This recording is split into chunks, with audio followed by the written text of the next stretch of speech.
Ankit, we have a first question from Arpana Kumari. She's from RoboFly Technologies Private Limited. And her question is, what step should be taken to develop a hardware product from an MVP to a market-ready solution? So I think, so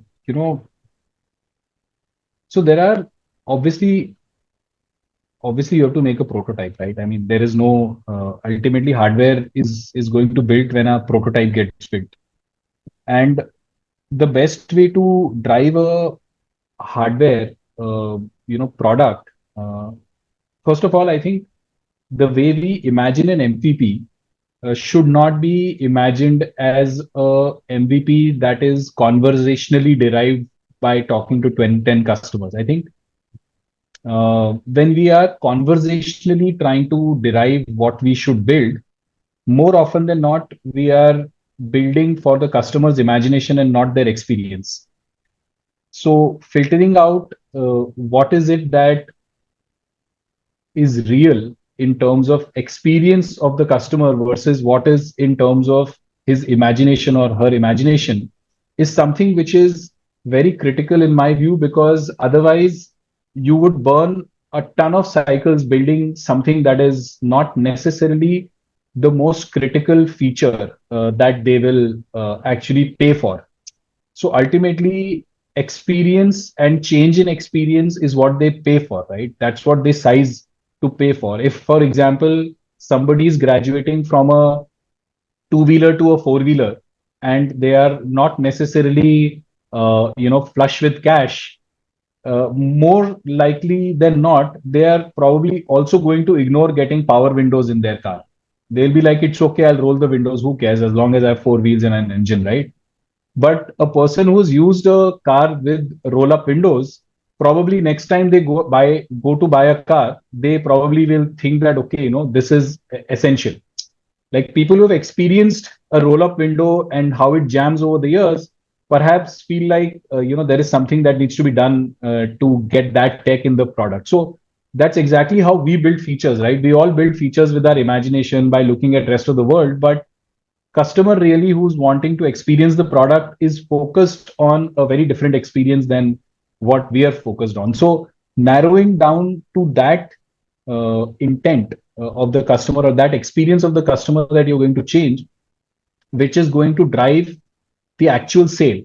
And that's what they're going to likely value presently, rather than building the most complex, best product that's possible and then taking a lot of time doing it. And then often by making a very complex project or a product, we end up feeling like the customer is bad.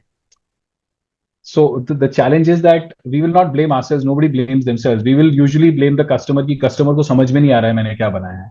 But that's not the reality, right? The reality is that they're not graduated in their experience of the technology enough to say that they want this. And we've seen this journey all through our career, right? For example, when we started, the state of the art was that a drone could not fly more than 25 minutes in the world. And we launched a product that basically could do 30 minutes of flying. But we go to the customer and the customer would say, Ki, I don't want anything less than 60 minutes. It's useless for me. And that, became a very big challenge. Like, you go with the best in the world and still the customer wanting more because it's their imagination. So we used to tell them that, sir, can you just see a small demonstration of what we have built? And maybe then you can tell us if you like it or not, right? And I don't think customer would stay on for the demo for more than 12 minutes at any point in time. Because by then they would have realized that 30 minutes is also good enough. I can't have the patience to even stand for 12 minutes to watch that video. So the sale would close because we give him real experience of what we've built, rather than giving them a theoretical, having a theoretical slugfest that 30 is enough or 60 minutes is enough. I think that is what I mean by experience versus imagination. And we've seen this play out all through, right? Over the years, the experience as it evolves, the expectation from the product evolves. And that expectation is what you then are able to deliver. You have to preempt that expectation and you have to keep delivering on that. So defining an MVP, in my view, is to that extent very, very important. And one of the best theories that I've sort of learned from somebody is that there is a concept of rapid prototyping. Rapid prototyping the user's experience, and not just rapid prototyping the product, but rapid prototyping the experience. Something as silly as folding the tin in 20 places and showing to the customer that this is what I'm going to give you. Are you going to buy it? So something very, very scrappy, very low cost, but it will cost far lesser to give the user experience upfront than to build a product, invest a lot of money building a product that eventually you realize that is not the experience that they want. So I think it's not a linear journey, but having said that, as much as we can avoid building without a testing experience is probably a very, very robust way of building a product that is more likely to be successful in the market than not. Okay, my next question is from Deku Search. The name is Karthik Saluke. The question is are there any specific innovations in your drones that enhance their effectiveness in air quality monitoring or the renewable energy sector, or particularly in detecting biochar, farm fires, or stubble burning? So it's a great question.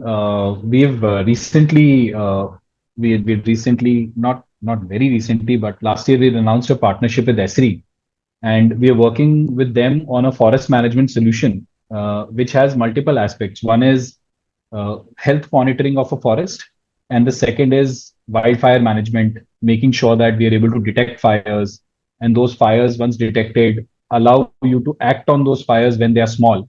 So continuously monitoring a forest to make sure that whatever is getting burnt, or if you see any smoke, you're able to investigate, size it, and create an appropriate response before it becomes a real catastrophe.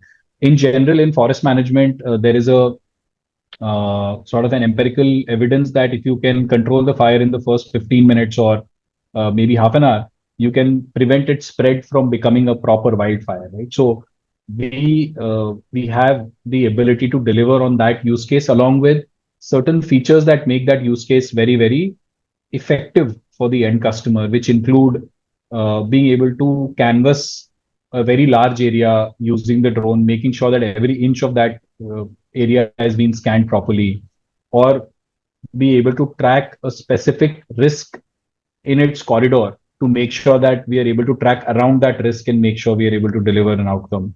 And the features regarding motion detection, people detection, and some of the other features that we have in the product that deliver a lot of autonomy and ease of use to the end customer end up helping the user in detecting risk and other elements like poachers and fire and stuff like that. So AI along with intelligence, along with very high capability platforms, because when we talk about forests, these are extremely large areas. How do you canvas such a large area unless you have a drone that can perform that activity at scale? And that's what we tend to focus on. We want to be partners for scale for as many customers as we can be. We have another question from Hitesh Sagar, Hawaii Adda Aerial Innovations Private Limited. And the question is, what strategies do you employ to simulate and test new drones in a virtual environment? I think I won't be able to pinpoint precisely what the team uses, but I can just share what I know of. I think some people use Gazebo, AirSim is there. There are many such environments where you can actually go and create a virtual environment for your drone to be tested. And I think team uses some of these or something else for doing it in IdeaForge as well.